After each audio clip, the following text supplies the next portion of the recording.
Yeah. What? You are given the reward. Yeah. Wow, congratulations.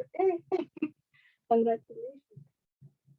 Man, you did very well. We need to see some videos. Do you how did was it recorded, or I mean, can you tell us exactly what it was involving? What does it do? Like, what did you guys do in it? Hello? So we were.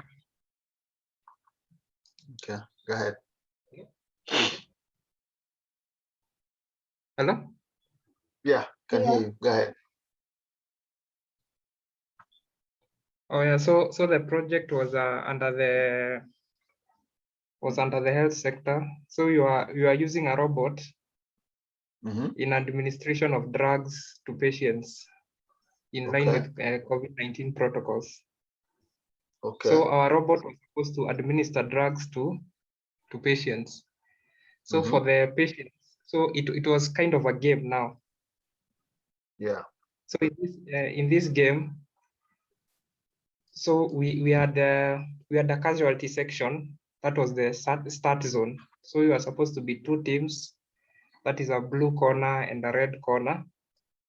Okay. So you had to move. There was also a casualty. There was also a pharmacy section. That's the pickup zone, which was represented by a circle.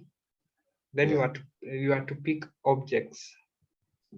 The objects represented the drugs, which were placed on the designated regions. That is the pharmacy. So in short, you had to get the drugs from the pharmacy. You know, in hospitals, the pharmacies are inside the hospital. So the robot gets the objects or the drugs in the pharmacy and then takes them to the patients. Okay. So all that was supposed to be it was supposed to be automatic. Yeah. Wow. So yeah. Keep on going. Yeah. So the drugs were segregated. So we had a blue, red, and yellow to represent the different drugs, and these drugs were supposed to be placed in different cartons to represent the patients. Yes. Yes. Yeah. So our was supposed to start from the casualty section, inaenda inapeleka dawa to the specific cartons to represent the patients. So let me ask you, when you do something like that, what prevents somebody from stealing your idea?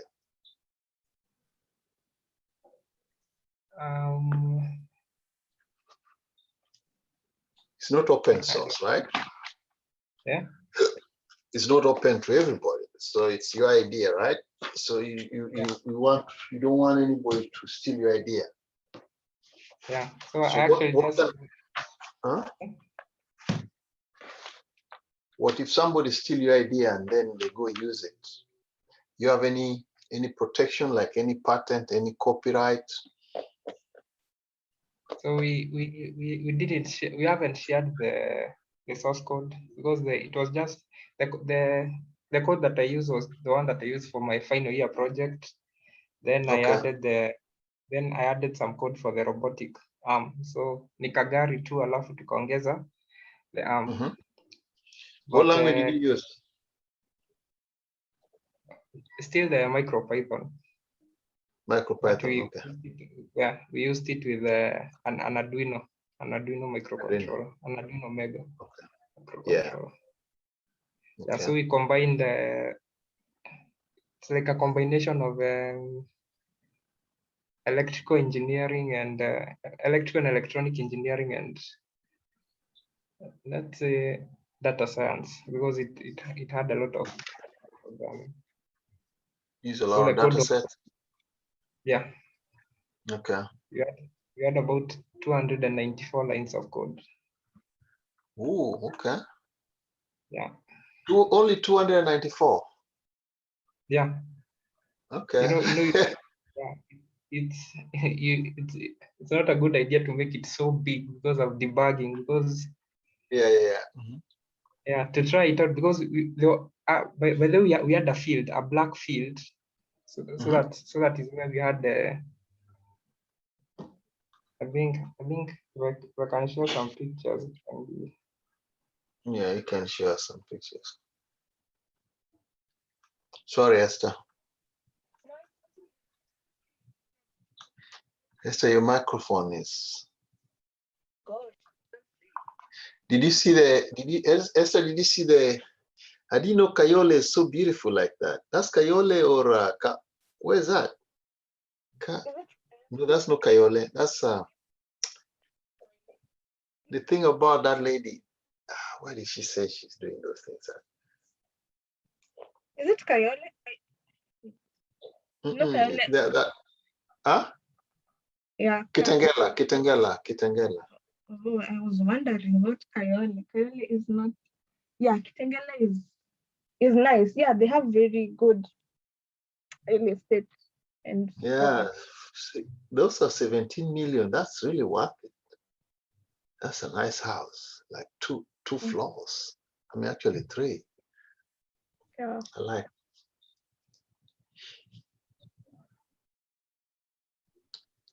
Yeah.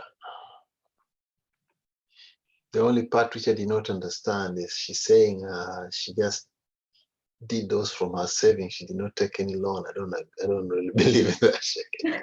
But you see, like, no, around Kitengela, you know that land, most of Yeah, it was not very expensive at the beginning. If maybe she bought it like yeah, before yeah. people started, There's like, something she was doing which she did not tell us. no, in Kitengela for bought land, it was very cheap at the beginning. You know, it was Yeah. part of Masai land. But then Uh-huh. if I may ask, Yeah. if you wanted to patent something, how do I go about it? Let's say if I Patent. came up with some, If you want to patent, maybe if I came up you're with in a, Kenya. You're in Kenya, right? yeah, When you patent, you want to patent in where? This is your own idea, not anybody's idea, right? yeah, I'm sure as time goes, I'll still come up with more things, more stuff. Yeah. You need So I you need think to be it's a very good idea. careful. I mean, you need to be very careful because sometimes you think you're getting really nice and people steal your ideas. Patenting, if you go on Google, they'll give you step by step. Yeah. Some of them will tell you to go through a lawyer, but you're gonna spend a few bucks to get an idea patented. Okay. Yeah, Google will tell you everything, which you might not even be able to tell you. And then you can pick and choose what you want to go with. Yeah, but it's always a good idea to patent.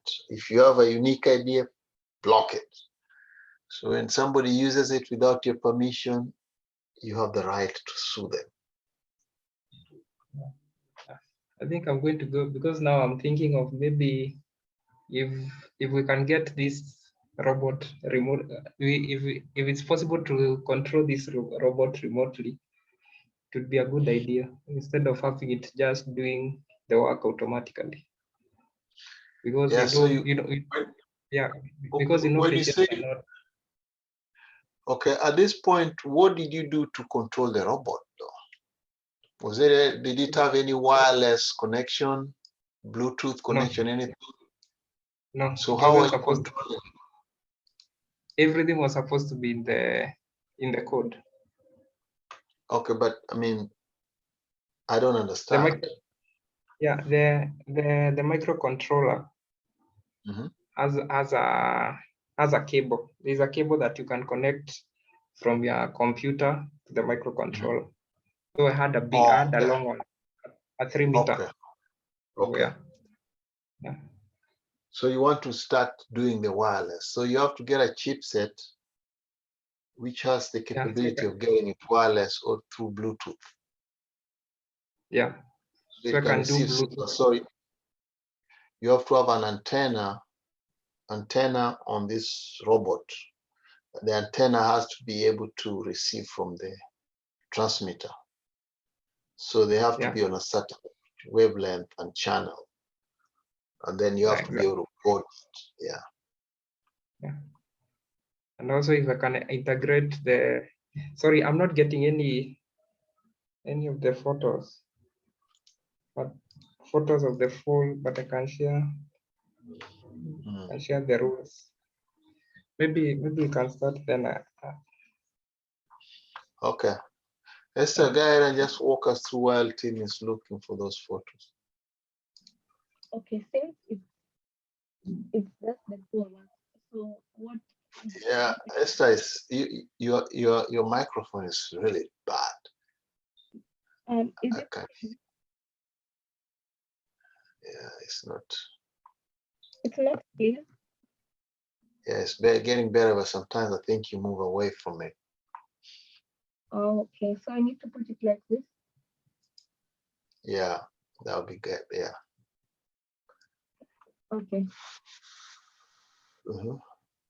So, since it's just the two of us, what exactly should I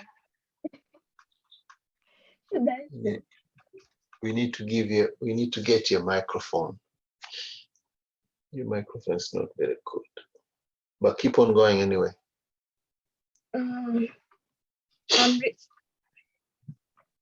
Okay. So let me try and see if I use, is this clearer or it's still bad? It's getting better, but kind of like better, and then all of a sudden goes bad, or better, bad, in and out. Okay. What about right now? Better. That's best. Yeah. Okay. What about right now? That's really good. Okay. So that's really nice. That's good now. Okay. The external microphone, like my headphones were not working. So I just removed them. Oh, okay. So now you discover, right? That's good. No, but now if I change if I move, it won't be clear now. I'll have to figure out this situation soon. Okay. So Let us know. Yeah. I was asking. Since it's just me and Tim. Yeah. How should we go about this now? Okay, you are the teacher, and then talk like you're talking to the whole world. Okay. Okay. You're recording it. You're recording for the whole world, and you're walking them through it. Whoever's gonna watch it, we don't know. Okay. Yeah. Yeah, it's recorded. Gosh. Okay. Yeah.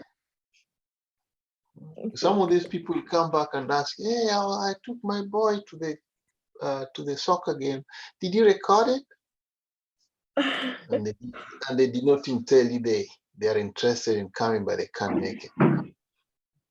Okay.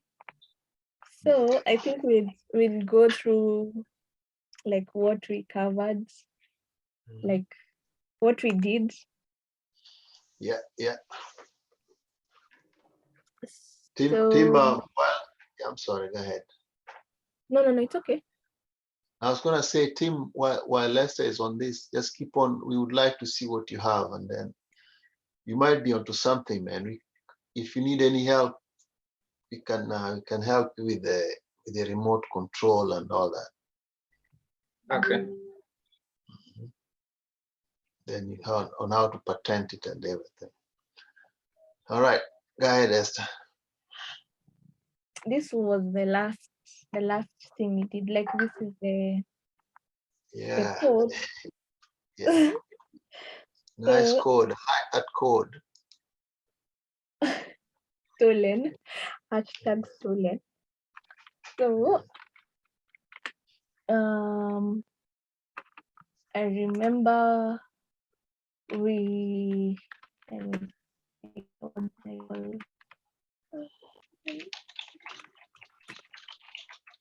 Yeah, it was GIS.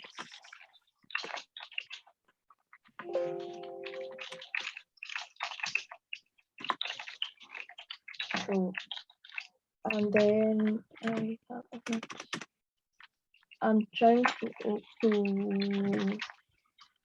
open the app, the Flask application.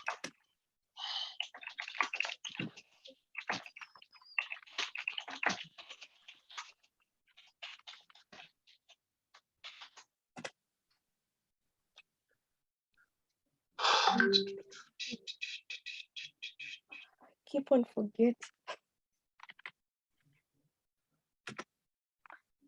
So these are the folders we have. So we have the important folders, templates folder and static folder. And then our Python code is in app.py. So that's the one we are supposed to run. Yeah.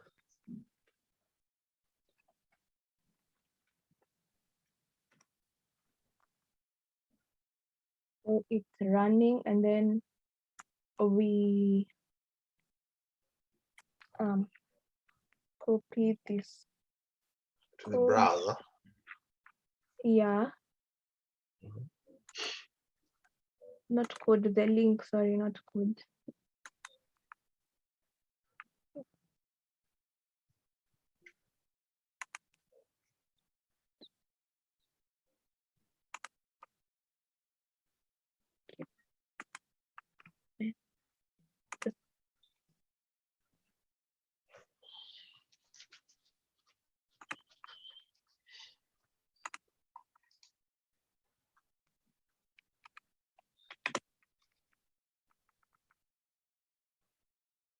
Oh, yeah, I also have that. So, like, and then we also created a database. I had already opened it. So we have a table. So my table already has like users. I had already like tried out. So let's say maybe this Ali Abdal wants to log in. So we need the email and the password. Nice. So if I try to log in, I think I had tried it up there. And the password is test. So it will tell them,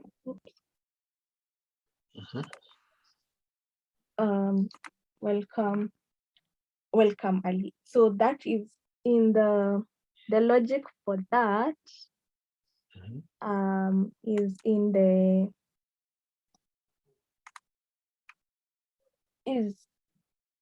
this part of the code, the login.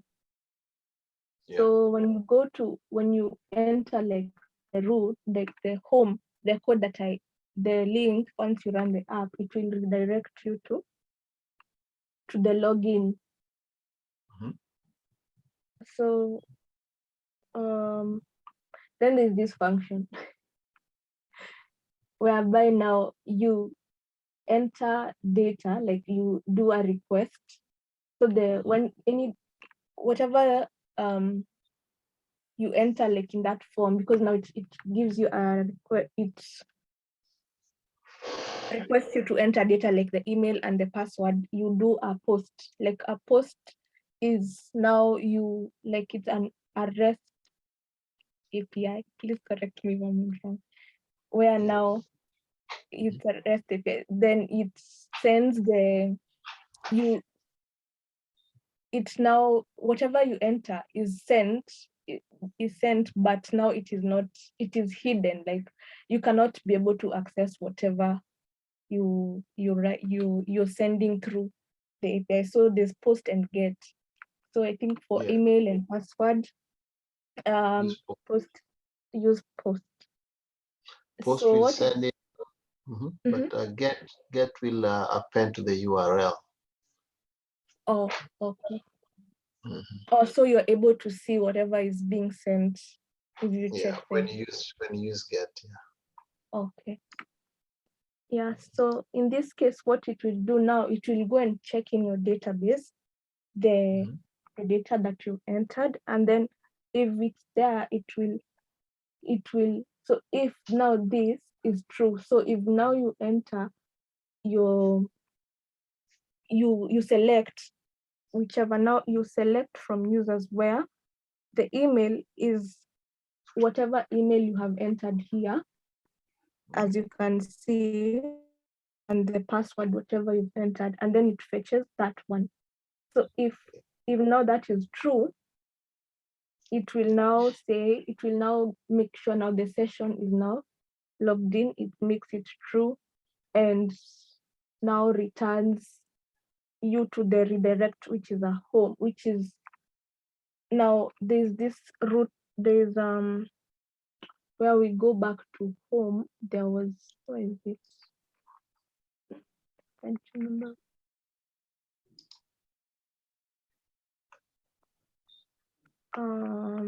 There was home here. Now it will now render this template home.html, which now home.html is, let me just see if I can open the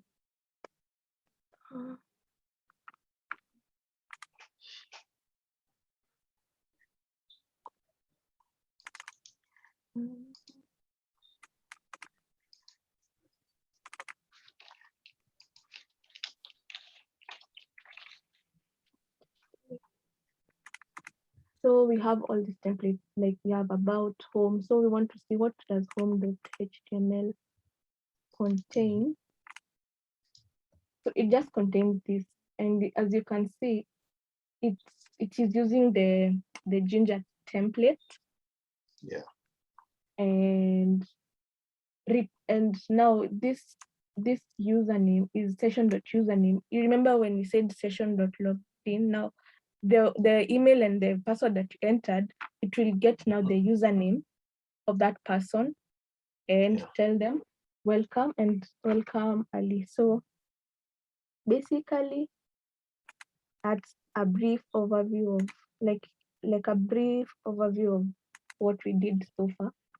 And we were also able to, maybe you can actually even log out, that is in the code, and you can also register a user. So when you register a user, the whatever you enter, let's say you enter first name.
Entered randomly.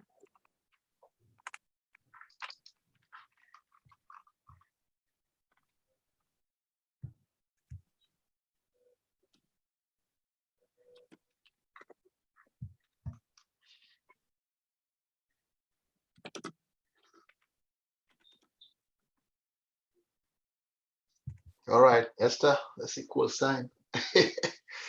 What? Oh, You said 221 minus 10 equals to 220. Wow, Esther, what a math. good. And then you see this validation. So your email address has to have a dot, not a comma. It's a dot, com3, .com, dot, dot. Yeah.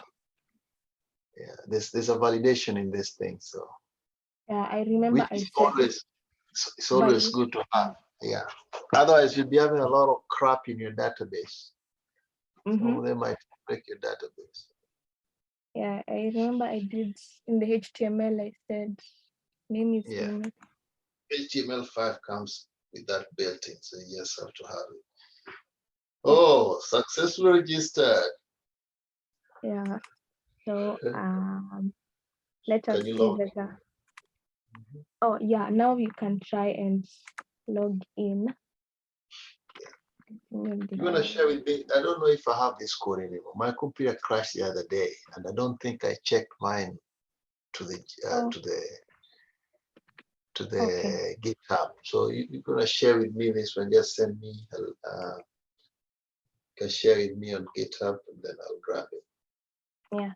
So it has the user is able to log in, and also when we check in the database, let's see.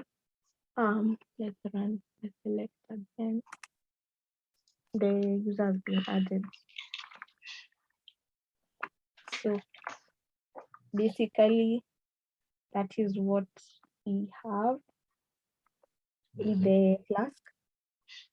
Yeah. And then for the GIS to actually work, we need to enter like coordinates for like these users have pieces of land, or maybe they are searching for land and they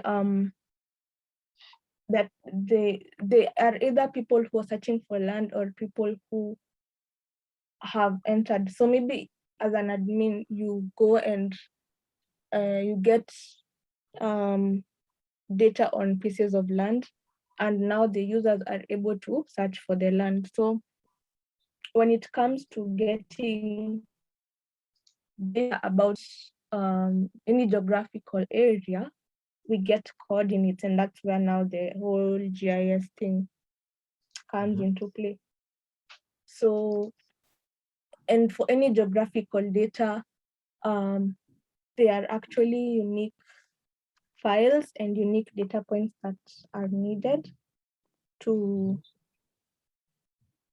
now mark that out. So and to do that, we need a specific file known as a shape file. So we downloaded one on like the whole map of Kenya, like IBC administrative regions. And I will illustrate, this one is just like an illustration of now how a shape file looks like and how you can visualize it, because at the end of the day you would need the what we need is that when someone searches for a piece of land, they don't just get the name, but they also can also actually see the land. And even you might also maybe calculate the area of the land or something like that, or the way we mentioned, you can look for amenities around or things that are in proximity to that area. So there's this I worked on. Okay, what do I call it? So the first one I did was this one for Kenya.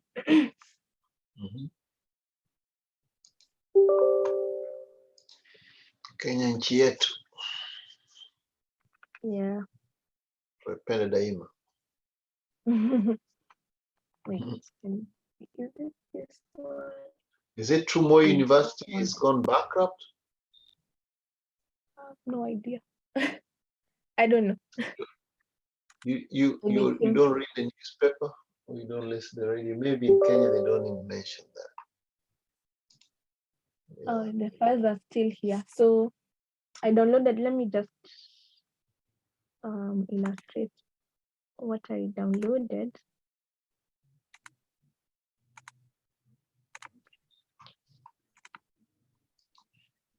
Kenya So nchi.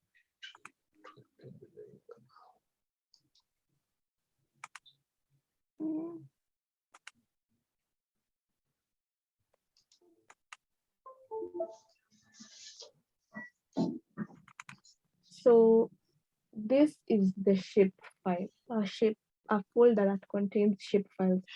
So anytime when you create a file that represents geographical data, you create this many files. So we have a dot. I know what a dot .shp stands for, but I don't know what these other files stand for. Maybe I'll ask someone who is.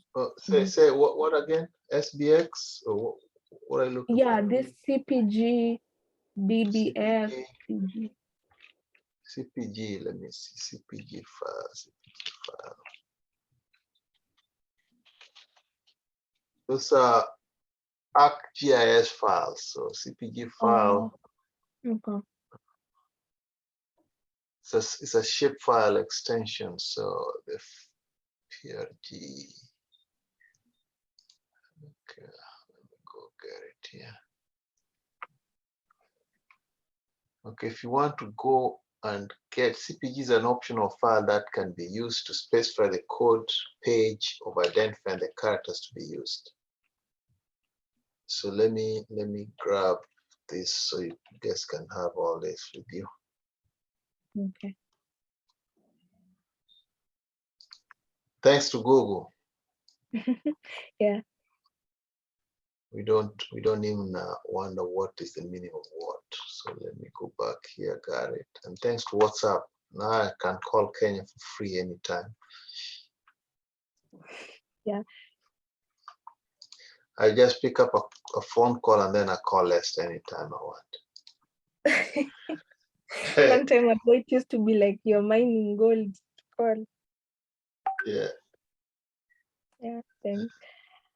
So I shared in the advanced forum so those people can also see.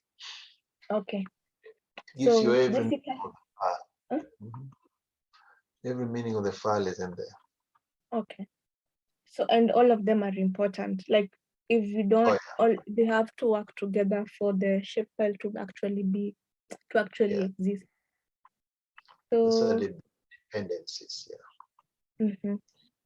so I used one of the libraries I used is GeoPandas. So GeoPandas is to actually read in. It's a Python library that can now read in the shapefile and visualize it. So you can install it actually there because I had worked on it. And I also imported other libraries like pandas. Might not need it with this one, but matplotlib, if you want to use matplotlib to visualize, or you can also use plotly to visualize. I've not used plotly, I've only used matplotlib to do Actually, that. plot is just plot for plotting. So they more or less work the same. So we import the modules. Then, as you said, now what you need to read are the files that end with. I don't know how I can scroll to the right. The files that end with I'm scrolling that end with .sh. This one shp. Okay. That's what you need to read. Now that's what has the data on the shapefile. As you can see, I read, and I've realized with any of this, if you get most of the data that I've got, like in a folder or something, they have shape the shp file for the points, for the lines, and for a polygon. Yes. So points is like a particular point, like that point on a map. You see the dot, like when you're seeing on a map and then there's that point, or like the way on Google Maps you see the pin. That is a point. Then the lines is like the boundaries, like the lines, the boundary line. And then the polygon is the actual shape, like the way we say Kenya has a shape of Kenya. That shape, that is now the polygon, like a polygon, like a mathematical polygon, like a triangle, square, pentagon. It's called a pentagon. Yeah, it could be irregular shape too. Oh yeah. Yeah. So basically those are the, in addition, those are the main, that's the geometry, because we will see how to do that. We will see how to create the shape files. But for now, we are reading an already created shapefile to see how it looks like. So the same way we use pandas is the same way we use now GeoPandas, just that now it reads geographical data, it has that capability. So we can see like the one now I read, for example, this KE_poly, what does it contain? If you run it, it contains data on the length, the area, a lot of information. But what is the most important is this, the geometry, this one. So you see it has the polygon information. This is the one which is very important. And you can as well now, when plotting, you can also use this data that is here in this other column. The same way you can manipulate it with pandas, you can also manipulate it with GeoPandas. But for now, we will focus on the geometry, that last column for geometry. Yeah. So we can have, if you can see the geopoly is there. Let's see, let's look at all of them. Okay. Lines is a bit different. It has a bit, so lines has this. Now you can see now for the lines, this is a different. Now the polygon was polygon. This one now has a line string. It's called a line string. So to identify a line is a line string. And then we also have what point?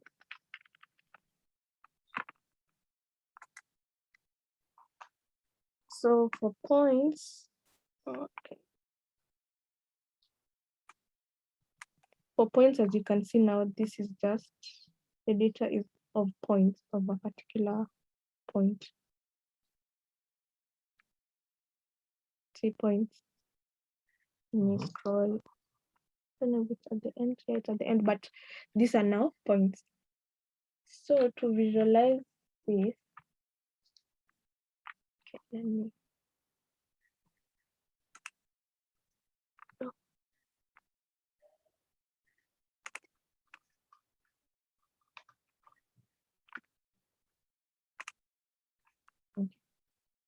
So we can actually visualize this with just the way we plot any graph.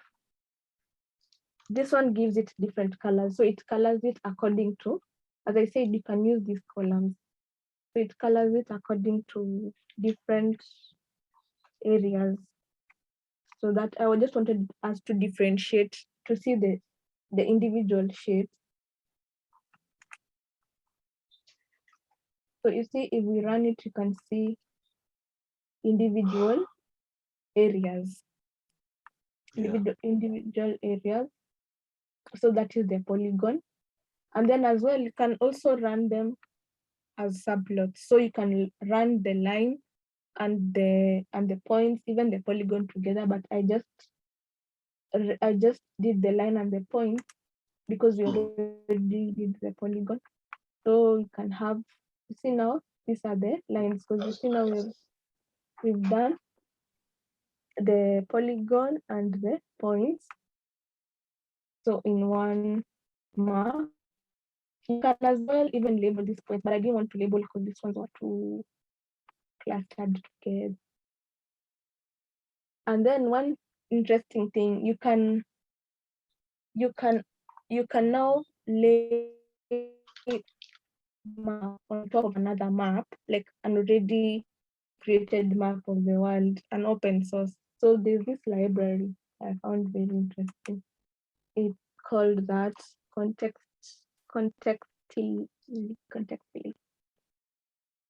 So what happens is so there's this CRS. So what CRS is, it's a coordinate reference system. it's something in GIS. So there are different reference, there are different systems for, you see these coordinates that we've seen there, geometry, the point, the line string, the polygon.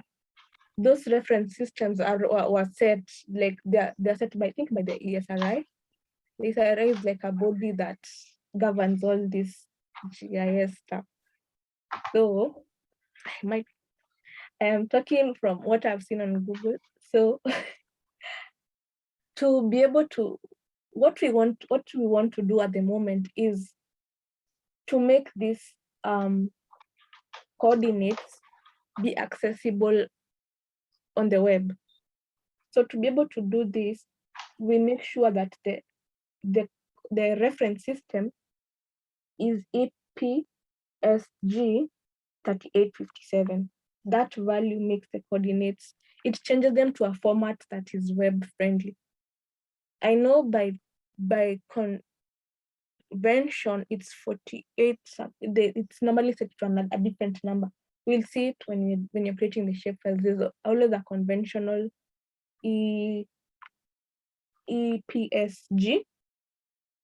but now to be able to make it web friendly, we changed the CRS. That's why we are doing this. And then once you do that, now you just add one line of code.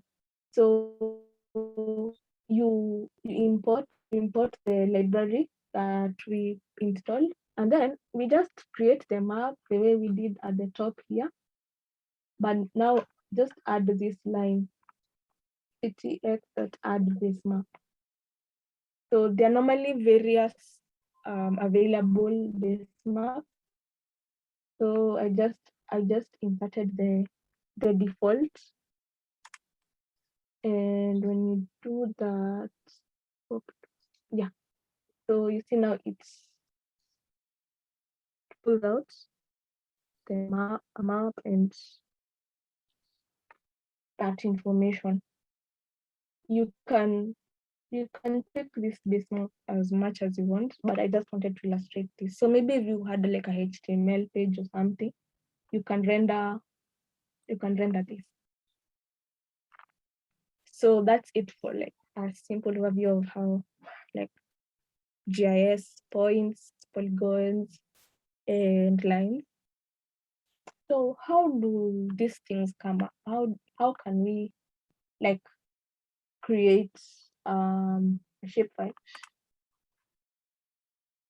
Okay. So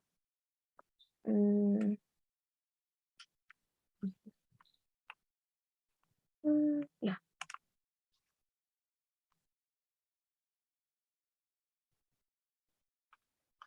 So now here I use a different library. Okay, I still use pandas, but a different library.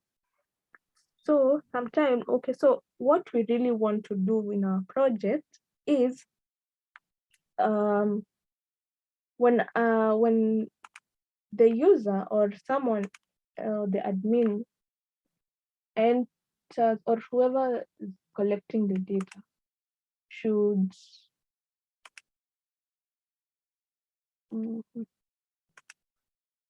enter those points and the lines. I know like with GIS, there's normally like a system, like they use the GPS to get that data. So for instance, maybe you go to someone's piece of land and you want to get their information. So what would we do? So we should have a database that contains stuff like now the line coordinates. So maybe the user will come and enter particular points. So this is a point, maybe points to show different maybe shopping centers or stuff like that around that area. So we just, because we really don't need the shape of a shopping center. We need like to just indicate, okay, there's this amenity here, or there's a bank here. So we just need the point. So we might get the point. Then also we can get the lines and the polygons. Let's see. Okay.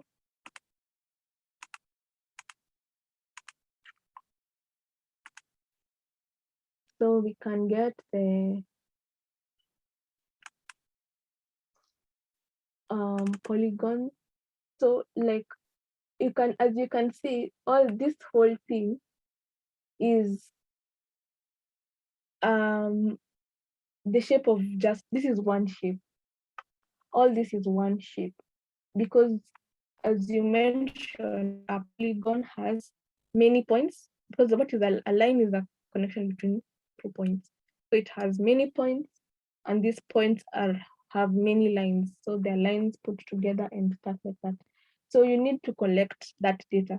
So when you collect that data, we would put it in a database. But in our case, since we have not used the database, we have it in a CSV file.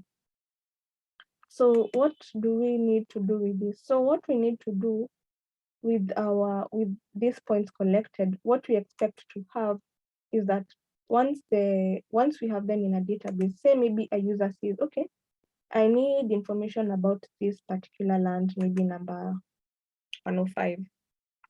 So land 105 already has its, like the one now we entered, already has points around it, like points that are near it, has a shape. Land 105 has a polygon. The data of the geopolygon was collected. The data of the line were created.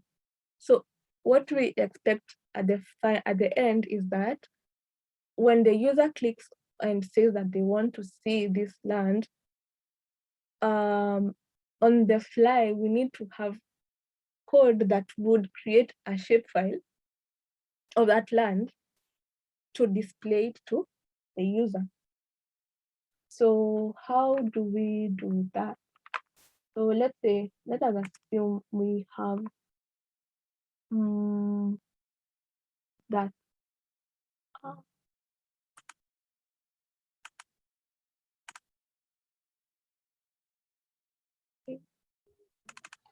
What is So Fiona?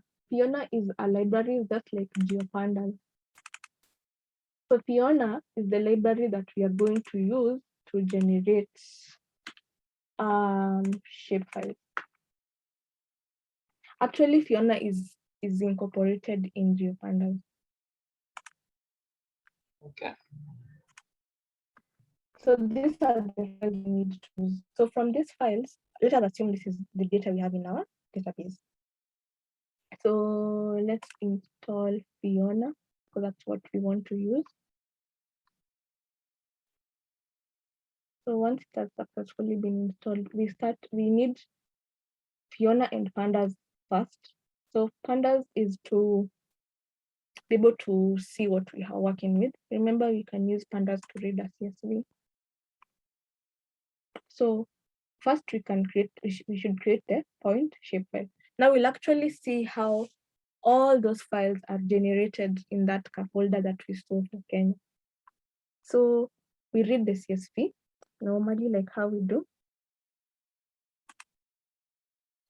So basically how it looked in our Excel is what we have here. Now, what we need to know to make sure is that, okay, now this is syntax for the Fiona library. We create a dictionary known as schema, we define the schema, and we say that now the geometry is a point. So these are points. So remember when we saw this Kenya, the one for Kenya, the GeoPandas, remember it had been labeled up in the geometry column, it had been labeled point. So we want to explicitly tell this shapefile that these are points. So we make sure that this is a point. And then the property, we only have one here, name, and this is a string. So we have now given them the data types. We have given our schema the data types. Like the way we just do maybe with even SQL, where we define the data types of fields. So we do that. Then now we use now Fiona. So what do? We open a file call it crop points.shp, that is a shapefile, and we need to write to the file, and then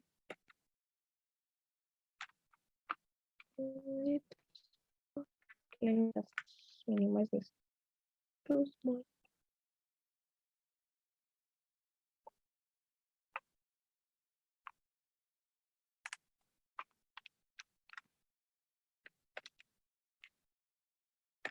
I don't know why I really can't scroll through this.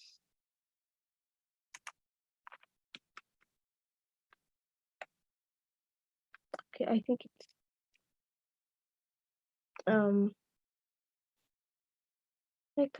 I don't know why I can't scroll to the edge of this file, but in here that's okay now. So the driver that we are using is ESRI shapefile. So ESRI is like the standard for GIS, and then we need to make the CRS 4326. I've seen in many I've seen with many of shapefiles, they use this 4326. So I think it's the default or something for creating shapefiles. And then we create now this file, create a shapefile. So if we notice now, we have this file created for the point. So the creation of the shapefile also includes creation of this. Now Fiona does that for us. It enables us to have a complete shapefile. So we have now the shapefile for the points. And then now what we do, we append everything that is in the points DF. We append it to, we create a dictionary and write to the dictionary, like we entered it in the dictionary and then write that dictionary to this file. So in essence, we have opened a file for writing, and then we write the data from the DF to the file. And note, the difference is that here in this case, we are writing it to a dictionary because it's just a point. So the geometry is point and the properties. So it's just a single point. So we just need to enter in form of a dictionary. But now when we come to the lines, so it's basically the same thing. As you can see, we have data on the lines, but you can see now, this is just one row. So all this data should represent a boundary of one area of land. So we define the schema, and then we create another now shapefile for the lines.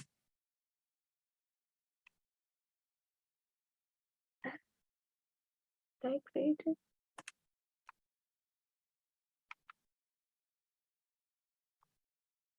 And then what will happen is we will now put all that data into a list. And now it will be like a list of tuples, like each of these would be one tuple, and there would be in a list to represent that particular boundary. So if you were to print them out, so it will look something like this. It will all be a list of tuples for the coordinates of the lines. And then now we do now the same thing that we did for the points. And we basically do the same thing for the polygon. Okay, let's just see what. So the polygon, you see at the end, this is just one. It's just one polygon. So it has all that data is just for one shape. So we do the same thing, create the file. And as you can see, the more we create the files, it's like the shape file is kind of shaping up to one that a conventional type of shape file. So the same thing with the the lines and the polygon are the same thing. How we write to the file is the same. So, okay, what I did, the reason I did now, I just wanted to confirm, okay, have I really created a shapefile? You remember the one that I downloaded online? I used GeoPandas to visualize. So we wanted to confirm, okay, can we actually visualize this file that we have created here? So I downloaded GeoPandas and read the files, the shape files. And then now we plot them. And as you can see, we have, like, if this was someone's land, this would be the land. This would be like a boundary, some sort, and different points. So let's just look at it from a better way, like how a map would actually look like. So this land would be here, and this would be covering this area, and this would be our point. So maybe this is what we would expect when someone now searches for land.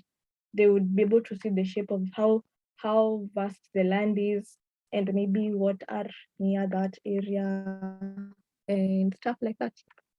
So yeah, that's it.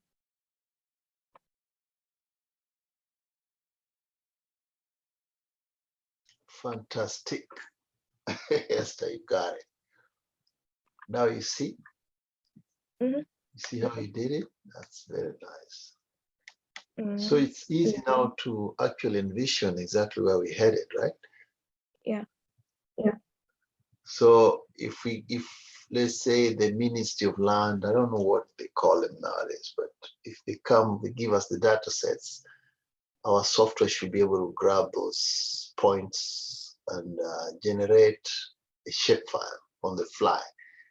And then we take the generated files from that shapefile and then we keep them in the database.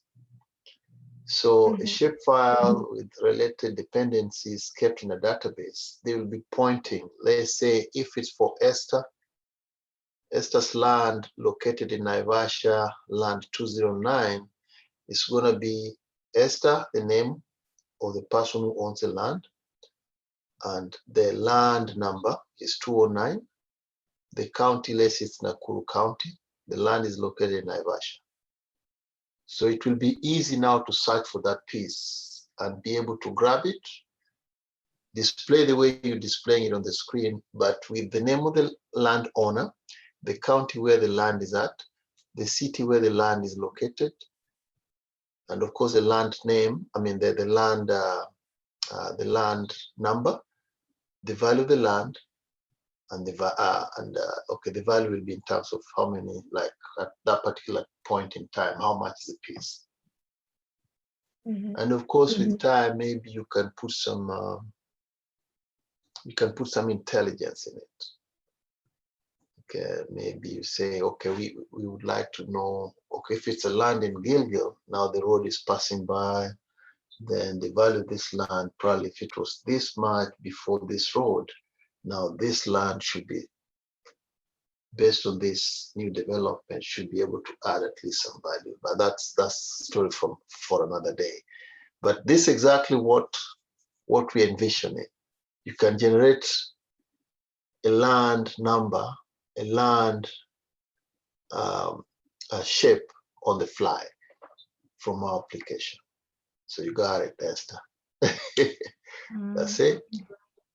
Yeah. Tim, you see what we mean now? Yeah. I wish John was here. John missed this one because John worked on the land.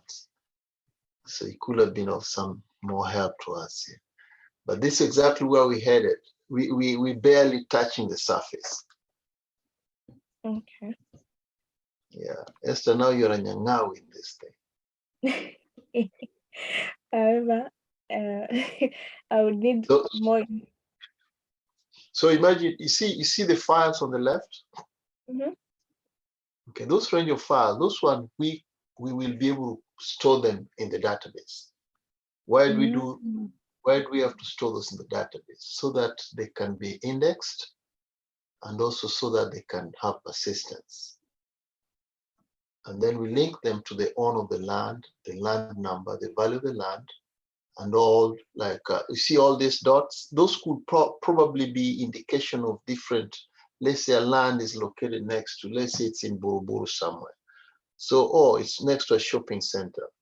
Shopping center, let's say we could be having like those are the different amenities available. Let's say next to Chumi supermarket, or that land is close to town. And that's maybe, let's say there's a restaurant there, there's a Chinese place over there, there's, so the land value sometimes is based on the, most of the time it's based on the location, but more so the value is based on how close is it to other amenities. Yeah. So let me ask you a question now. Based on this one, you think you can finish the project, right? Assuming that somebody is giving you the data points, giving you all these coordinates. Mhm. Now we hire Esther. We say, Esther, we're gonna hire you for a job in Kisumu County, and your job is just to do this program, and the program you just design the code, but we want you to make a program multi-user, whereby several users can use the program at the same time. Among those users, one, we're going to have the clerk. Two, we're going to have the administrators on the back end. Three, we're going to have customers. Customers are the users like you and me, regular person who come in and search for land. So you design the program, and the person who is the clerk will be doing the data entry. So when the land information come, they do data entry, but the data entry they do it in a spreadsheet. So let's say the surveyors go out the field and they mark the lands. And then this marked land, they enter the information into some kind of Excel spreadsheet. And then the Excel spreadsheet comes to you, and then you receive it or either as Excel or as a CSV file. Now your program will have pandas. Pandas will be able to ingest in that CSV file and then grab it and then store that particular file with all those coordinates in the database. Okay, you hear me? Yeah. Okay, once you do those, you put them in the database, anytime somebody log in and want to search for land, if that land, the information is available in the database, which came in the CSV file, this program you're creating will be able to, on the fly, generate a piece of image like you see on the screen, the owner of that image. So this will be land, like in the middle somewhere, we're going to put a land number, let's say 209, location in Naivasha, county Nakuru, owner is Esther Wamboi, value, let's say 3 million. You see how that is? Yeah. That's exactly where we had it. So this is a project, by the time you're done, it's good to go. I mean, you can, I'm not saying you're going to sell it, but it's almost like you did a real-time project. Nobody can question this. Any city in the world can be able to use it. Yeah. Yeah. So now the problem is now the generating the logic for the code now. That's not a problem now. We have all the dots. So we just need to join them. So you know Python, right? Yes. So we are going to marry Python with the CSS and JavaScript and HTML. So whatever you see here, instead of here, we're going to put it on a browser on the fly. And then we're gonna, in that browser, we're gonna give it an option if they want to print it, or if they want to save it. They can save it, let's say, to a desktop, or if they want to, let's say, email it. So I go to a land office, let's say in Nairobi. I say I have a piece of land in Nairobi, I know the number and everything. Mm. The search will just be searching for the land. Okay, my land number is 500. You put in the number, and then 500 could be anywhere. So 500, city of Nairobi, county, Nairobi County. And then they pull it up. It might not even be my land. It could be pulling up Mr. Njuguna Mwangi.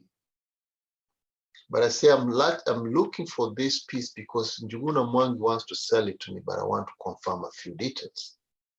So on the fly, you can put in search the city and the county, and you should be able to pull it up. And then you say, okay, Mr. George, and then you say the land is number 500, yes. It's in Nairobi County, yes. Okay, sub-county maybe, okay. And okay, this is the land. Is that true? Is that the name, the person who told you they want to sell it? Yes, that's Njuguna Mwangi. Okay, so what's the land? What's the land dimension? The dimension should be there, the value should be there, the location should be there, the county, and the person who owns the land. So all this will be in different tables, but we join them on the fly. Okay. Yeah. So your question is the logic. The logic, I think you meant the HTML, the CSS, and the JavaScript. And those on the front end. The back will be Python, for example, using Flask, and then Django at one point. But we're going to generate this as an API using Flask or Django. And then they just put the endpoints, and then we connect those endpoints. And then we render in the front. So it's going to be very fast without any problem to the system being bogged down. So this is what we are looking for. Okay. So the numbers up there, you see up at the top of that image, what are those numbers for? Now those numbers are what creates this image, right? Yes. Correct. Esther, you got it now. Yeah, What now I else? got this was what was actually was kind of confusing me, but Yeah. I think now Yeah. I'm good on that. And now it's in something you mentioned about persistence. What do you mean by persistence? Is when you have a piece of data, like let's say you browse a page from page 1 to page 20. When you have a piece of data like that, you probably want to keep it in a database. When you keep it in a database and then you program it properly, you're going to make some kind of session on cookies so that it can persist. It can follow you from page 1 to page 2, page 3, page 4. So the persistence is to be able to connect the database and grab the data dynamically on the fly. At the same time, it's going to know that Esther is the one who actually is looking for this. So every page will know Esther logged in, not George or not Tim, but Esther. So it's persistence. So do that by storing a session in the database and also cookies in the browser. And the cookie and the session, those we secure them good enough to avoid any cross-site attacks, but still be able to get what we need. So persistence will always go with the database. Pardon, the last statement you said, I don't know, cross-site? Cross-site is cross-site. You can CRS, cross-site, if you go in security part of it, I can if your site is weak, I can access your site by injecting like JavaScript into your site. So cross-site request forgery. Okay. We can do cross-site request forgery, also known as CSRF. This is a web security vulnerability, which allows an attacker to induce users to perform action that they do not intend to. So we can, let's say you have a form on your website. That form is not validated good enough. So instead of, let's say, typing my first name or my last name or my email, I can just go ahead and put in a JavaScript code. And then when I submit, it breaks the site and then tells me exactly what is intended to be done. So it's exposing your site, and then I take that vulnerability to the next level. And there's something we also call SQL injection. Like you see, we write into the database. If we don't do proper validation, we can take advantage of your site by injecting a bad SQL statement, and it will expose your database to us, so we can even steal your passwords and stuff. Oh yeah, I've seen something like that. There is someone can type select users from table when 1 equals 1, something like that. Yeah, that's right. Yeah. So there are ways to block, to prevent those from happening too, but those are big problems out there. So when you're doing, like, when you're in the stages of professional web development or professional software development, those are some of the things you have to have into consideration. Okay.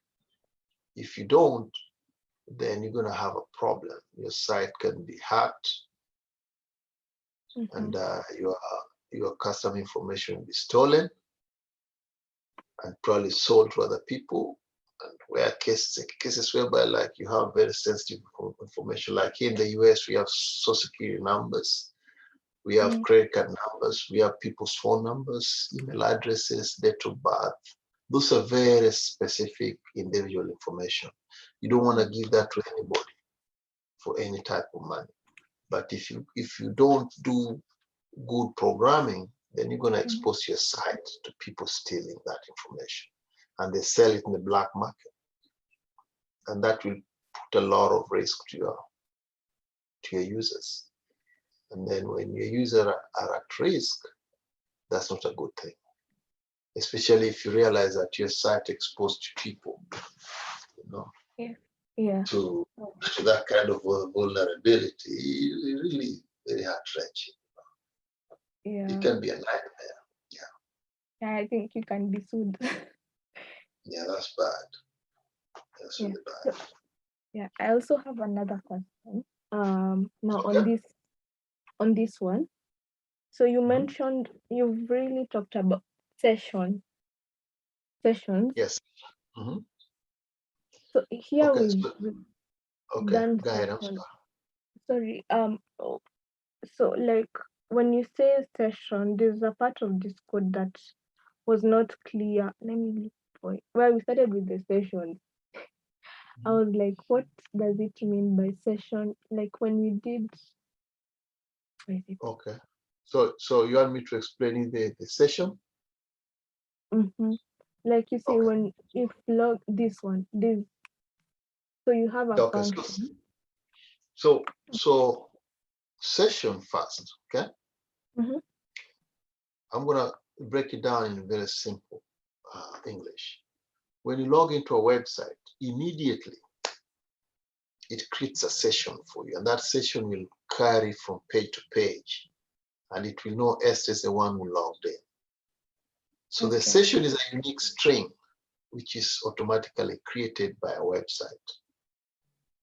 That good website design.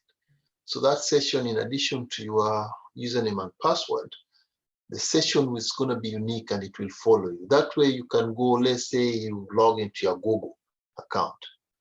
The session will follow you. That is the only way we will know it's actually Esther.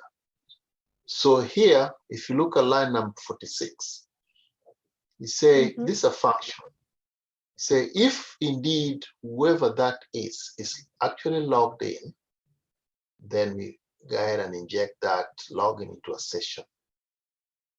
Okay, and then we return, and then we say if they are authorized, then continue. Otherwise, flash is to clean it, and then say please log in back, log in.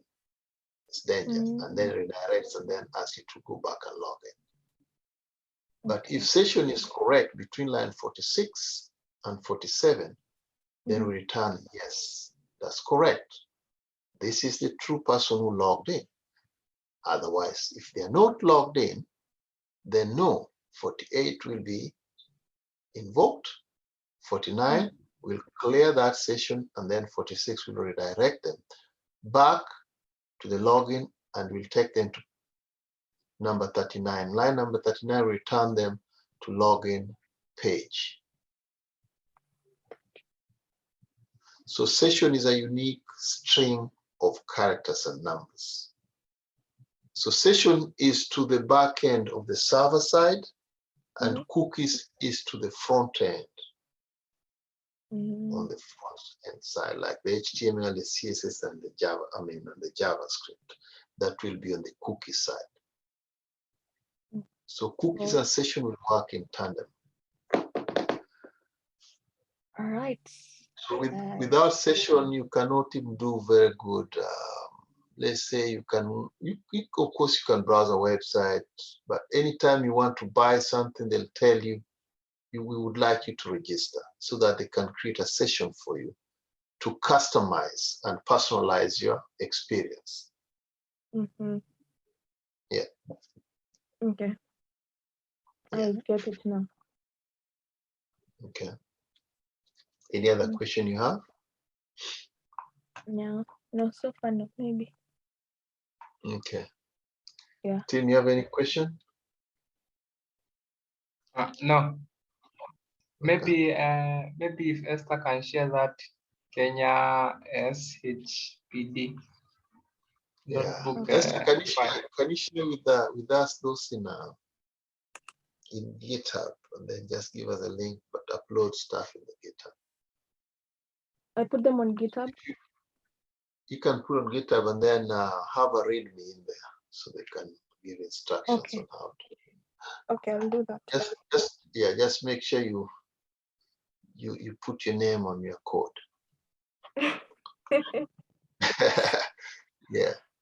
No, I am pro open source. I share. That's your code, you know that? Yeah. Though I gave it to you, now it's yours. But I improved on it. Yeah, that's why it's yours. Exactly. Yeah. You can improve it, improve on it, improve it, improve on it, keep on improving until it becomes very complex. And then one day you sell it to Kiambu County. Yeah. If they can tell you the truth that they're gonna buy it. Don't give it to anybody for free, man. Those people take advantage. Man, I mean, what's wrong with our country? People lie too much. You know, I mean, somebody can work on this code for years and then you come and grab it for free. And then you lie to them. You go turn around and then go sell it. And then you enjoy, you buy a Pro Box. Now you enjoy driving your Pro Box around with stolen money. You're laughing. Yeah, it's funny. Tim, I think you are to show us your project. Tim, the man. Tim, I want to clear up so we can help you this project. Yeah, so I've only managed to find photos from earlier stages of the project. So those are what I'm going to share. Okay. Do you want us to record it, or do you want me to stop recording? Stop recording. Okay. All right, Esther. But I don't think there's anything. Yeah. Huh? You said stop recording, right? Yeah.